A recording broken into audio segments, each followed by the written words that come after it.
Recall we brought you the news regarding the Chief Justice of Nigeria, Justice James Omotosho, proscribing the Lakurawa Sect as a terrorist organization. And to help unpack that, we're joined by a security analyst and person of Dr. Edinen Usoroh.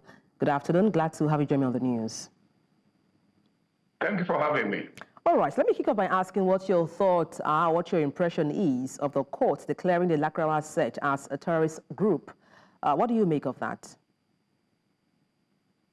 I think it's the right thing to happen, but this supposed to have taken effect maybe several years back, because the Lakurawa Sect is not just a sect that started operating yesterday or last year. Their existence should be between 2016 and 2018, and they've been active in Sokoto and Kebbi states all this while. You know, it's just that they are becoming murderous like the Boko Haram sect and competing with the bandits, and that's why we're beginning to talk about them now. But I believe that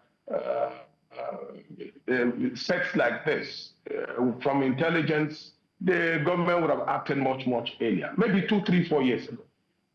When you say intelligence now, if you could just expatiate, what role do you think intelligence agencies can play in gathering evidence to support such proscription of a terrorist group in Nigeria? Yeah, unfortunately, in Nigeria, if you look at, people talk about our security architecture. Most of the times, the government people wait until when situations are about getting out of hand.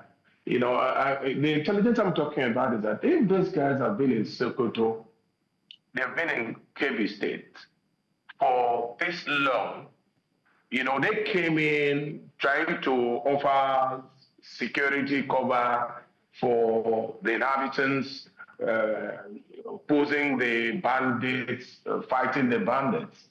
And then they were really being welcomed. They were welcomed by the locals. And so they stayed there, they started operating, protecting, in quote, the locals. It was much later, they now began to operate a very strict religious kind of rules, like not allowing the young men to have certain kind of haircuts, punishing young men who barb their beards, and not allowing people to listen to music and all that. That was when. And then, of course, if you don't, like those who don't pay zakat to them, they will seize their cattle.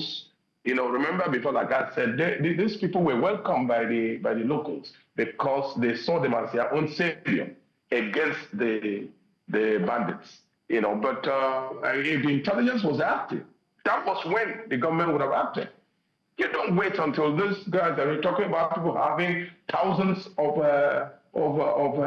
armed men and parading the communities.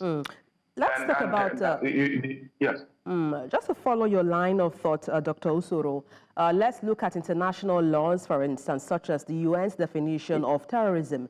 Do you think that in any way can influence national court decisions on prescribing groups like the Lakurawa Sect?